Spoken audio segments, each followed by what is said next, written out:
فروخ میرا بہت اچھا دوست ہے اور میرے ساتھ دفتر میں کام کرتا ہے۔ آفس سے نکلتے ہوئے میں اسے اپنے ساتھ لے لیتا ہوں۔ اس کا گھر میرے راستے میں پڑتا ہے تو اسے ڈراپ کرتا ہوا اپنے گھر چلا جاتا ہوں۔ کبھی کبھی فروخ مجھے چائے کے لیے روک لیتا ہے۔ اس کی بیوی صدف کافی سگڑ اور ہنسمکھ خاتون ہے۔ چائے بہت اچھی بناتی ہے۔ میں ہمیشہ چائے پی کر چپ چاپ نکل جاتا ہوں، کبھی تعریف کرنے کا تکلف نہیں کیا۔ کچھ دن پہلے گھر جاتے ہوئے فروخ نے راستے میں سے سموسے خرید لیے اور اپنی بیوی کو فون پر چائے کا کہہ دیا۔ فروخ کے گھر میں ہم لوگوں نے چائے اور سموسوں سے خوب انصاف کیا۔ حسب معمول میں جانے لگا تو صدف بابی کہنے لگی، عدنان بھائی، آپ نے کبھی بتایا نہیں کہ آپ کو چائے کیسی لگی۔ وہ شاید تعریف سننا چاہتی تھی اور میں نے کبھی اپنے گھر میں بھی تعریف نہیں کی تھی تو ان کی چائے کی تعریف کیسے کرتا۔ چنانچہ میں نے بات گھمانے کی غرض سے کہہ دیا، بابی، آپ کو میری بیگم سے کلاسیں لینے کی ضرورت ہے۔ مجھے معلوم نہ تھا کہ میں اپنی شامت کو دعوت دے رہا ہوں۔ صدف بابی ایک لمحے کے لیے خاموش ہو گئی، پھر خوش دلی سے بولی، عدنان بھائی، کسی دن لے آئیے نا بابی کو۔ میں نے کہا، جی ضرور لے آؤں گا۔ کہنے لگی، اسی اتوار کو لے آئیے پلیز۔ میں نے وعدہ کر لیا اور گھر آ گیا۔ میری شامت بھی کہیں آس پاس ہی پھر رہی تھی، اس کو بھی شاید دعوت نامی کی بھینک پڑ گئی۔ اتوار کو میں بیگم کو لے کر فروخ کے گھر پہنچ گیا۔ صدف بابی اور فروخ نے ہمارا بہت اچھے طریقے سے استقبال کیا۔ کھانے کا پرتکلف قسم کا اہتمام کیا گیا تھا۔ کھانا بہت مزیدار تھا اور کھیر بھی بہت اچھی بنی ہوئی تھی۔ آخر میں چائے پیش کی گئی، سب نے مل کر چائے پی۔ میری بیگم صدف بابی کا شکریہ ادا کر رہی تھی اور کھانے کی خوب تعریفیں کر رہی تھی۔ میں نے کسی چیز کی تعریف نہیں کی۔ صدف بابی نے مجھے مخاطب کرتے ہوئے پوچھا، عدنان بھائی، آپ شاید کچھ کہہ رہے تھے۔ مجھے سمجھ تو آ گئی کہ بھابی تعریف سننا چاہتی ہے، لیکن میرا ایسا کوئی ارادہ نہیں تھا۔ میں نے کہا، نہیں تو کچھ بھی نہیں کہہ رہا تھا۔ صدف بابی اپنا سا منہ لے کر رہ گئی، جبکہ فروخ زیر لب مسکرا رہا تھا اور میری کھڑوس طبیعت سے بخوبی واقف تھا۔ روانگی کے وقت فروخ اور صدف بابی ہمیں دروازے پر رخصت کرنے آئے تو بابی نے کہا، عدنان بھائی، شہلا بابی کو بھی ہمارے گھر لاتے رہا کریں۔ ماریا بابی کو تو آپ لاتے ہی رہتے ہیں، وہ بھی ماشاءاللہ بہت اچھے مزاج کی ہے۔ میری شامت متحرک ہو چکی تھی۔ میں اس اچانک حملے سے گڑبڑا گیا اور ان سے پوچھنے لگا، بابی، یہ آپ کیا کہہ رہی ہیں؟ کون ماریا؟ میں کب لے کر آیا کسی ماریا کو؟ بابی نے اسی طرح سنجیدگی سے جواب دیا، ارے عدنان بھائی، وہی جو آپ کی دوسری بیوی ہے۔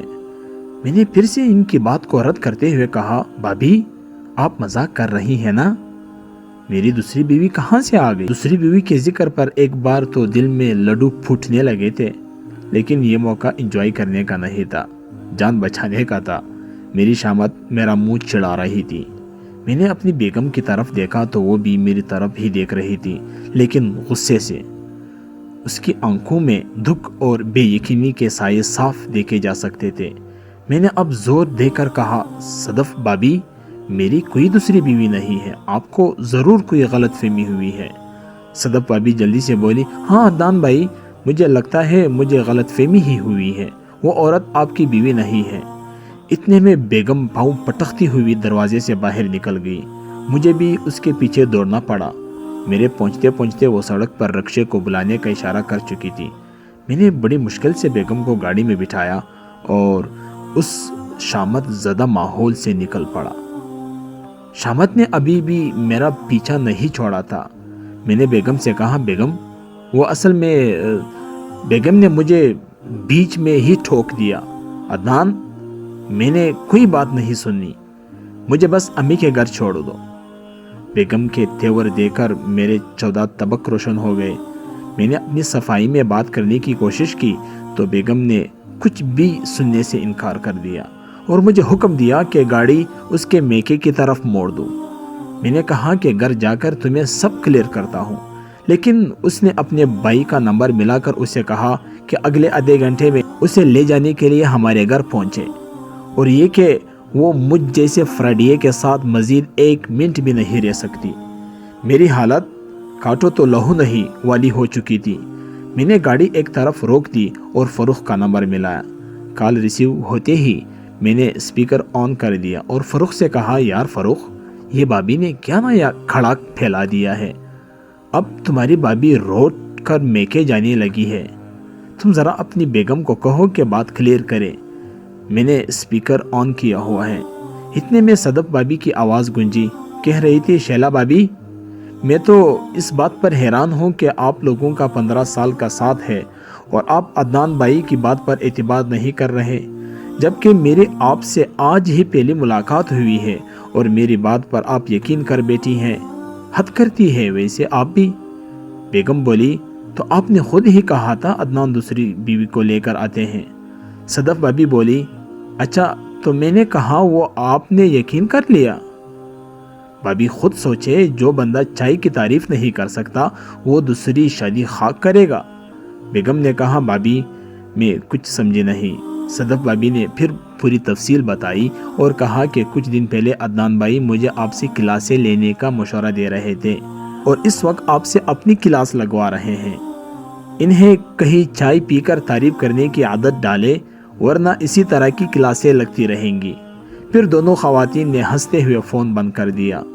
میری سبکت تو اچھی خاصی ہو چکی تھی اور طبیعت بھی ہلکی پلکی ہو چکی تھی، لیکن جان بچ جانے پر میں کافی مطمئن ہو گیا تھا کہ چلو معاملہ تو کسی طور سیدھا ہوا۔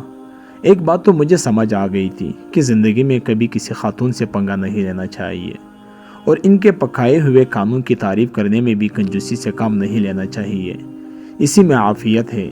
میری شامت کا مشن پورا ہو چکا تھا۔ وہ مجھے آنکھ مارتے ہوئے رخصت ہو گئی۔ ہم بھی گھر کی طرف بڑھے۔